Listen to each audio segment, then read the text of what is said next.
Debate over our government's decision to abstain in the United Nations resolution condemning Russia's invasion of Ukraine is still leading to a huge conversation. Today, President Cyril Mbatha wrote in his weekly newsletter that we abstained because government did not believe the resolution would contribute towards negotiations or peace. He said Ukraine and Russia should talk about their differences. Well, many people are very frustrated one way or the other at this stance. Professor Mbatha is director of the Insitute of Social and Economic Research at Rhodes University. Professor, good afternoon to you, and thank you for your time. You believe we should take a stand on this invasion, that we should condemn Russia. Why do you believe that?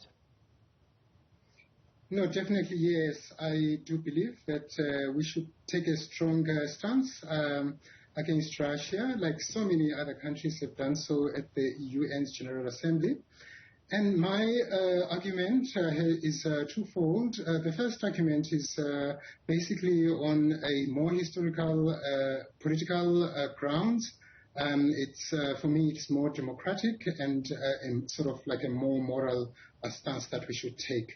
I am convinced that the reality on the ground in Russia right now is not the same reality that the ANC seems to be looking back at, which was the Soviet Union versus the West during the Cold War.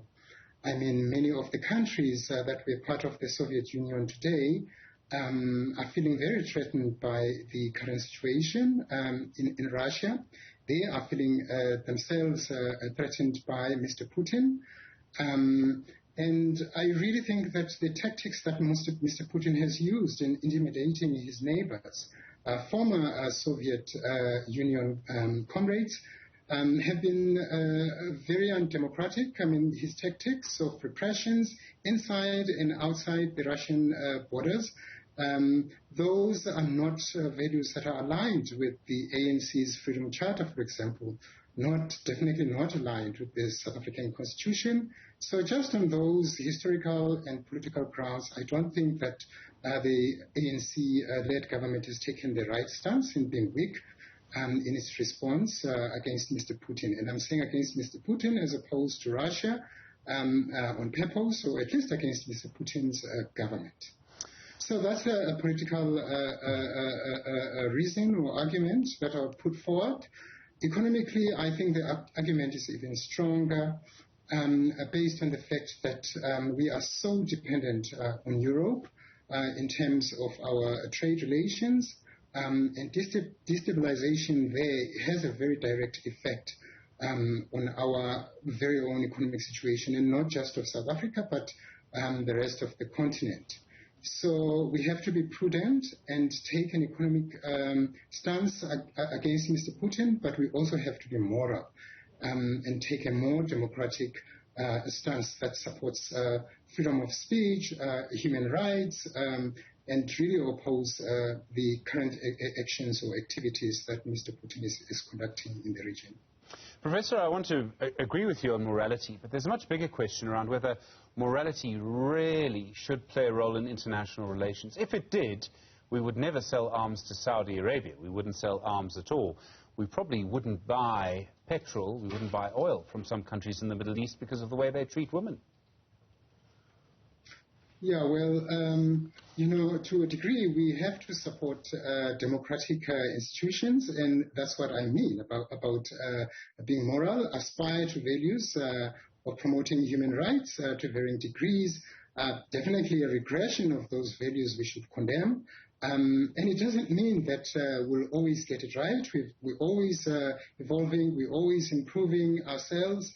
The South African Constitution is not a perfect constitution, but our desire to have it applicable in a wider society, I think for me that is important. Whether or not we would get to a point where we can claim 100% complete morality, I don't think that that's possible. But it's the aspiration, I think, that counts in the decisions that we make. And right now, I think that that's what it just doesn't make any sense. It's not aligned with any. It's just very contradictory to our freedom, democratic stance. enshrined in our constitution that we can support what Mr. Putin is doing. And sometimes we do make a trade-off between democratic values against economic rights or economic prosperity, and that's completely understandable that sometimes there would be that trade-off. In this case, it is not there. The economic trade-off is not there. I would probably have some sympathy of the current position if we were talking about China, given how our exports and imports, exports to China, imports from China have grown in the past 15 years, and how that would then negatively affect, especially the poor in South Africa and the continent, if we were to take a stronger stance against China. So there would be that trade-off there. But in this case, both reasons are not applicable. Professor, let me come at you from another way. So if we were to condemn Russia, if we were to vote in favor of the United Nations resolution, would it really stop Russia from invading Ukraine? I mean, surely it wouldn't. I mean, the point is there really any benefit at all to voting in favor of the resolution? That would be the argument that would come against you. Yeah, but I mean, yeah, that argument is a theoretical argument. I mean, we just have to send the message out there. What is then going to happen after what is going to transpire from this? We, at this point, don't know what impact our own stance is going to have at a BRICS level. We're really a small player, but we've seen that even the countries within BRICS themselves, China, and India, even Brazil, who voted against Russia, none of these countries have supported Russia. I mean, I've argued elsewhere that even the sanctions don't seem to be enough, and we don't even have the muscle to exert our own sanctions against Russia, so that those can have an impact. But that still does not excuse us from taking a stance that is based on our constitution and also that is sensible for our own economic growth and economic conditions. I've been really interested, and you've touched on this to an extent, but I've been really interested, Professor, in the words that we use when you talk about this. So these are probably the names that you hear the most often in this debate, certainly in South Africa. We talk about Putin, we talk about Russia, we talk about Ukraine, we talk about perhaps Joe Biden, we talk about NATO, we talk about the EU. What we don't talk about, we sort of talk about, but what we don't talk about is the people. Let me explain what I mean. I think I can say with some evidence that the people of Ukraine do not want their country to be invaded. Even that statement may be contested. There may be some people who speak Russian in Ukraine. They may feel themselves as ethnic Russians. But do you think that the Russian people want their country to invade Ukraine? And as far as I can see, there's no way to answer that question. Do we need to talk about that question a little more? Do the Russian people want their country to invade Ukraine? Honestly, I wouldn't know. But what I do know that part of the invasion of Ukraine and the activities that Mr. Putin has been unleashing on his neighbors, I can argue that those have been in efforts for him to try and preserve his own power in Russia. So I started off by saying that these activities against human rights are not only conducted against his neighbors, but also inside Russia. We've got clear evidence of limitations of freedoms of speech. It is clear to me when we look at the ways in which democratic elections have been conducted. When you're looking at Russia and you're also looking at Ukraine, you can see the frequency of the elections, at least of presidents in Ukraine, is quite high.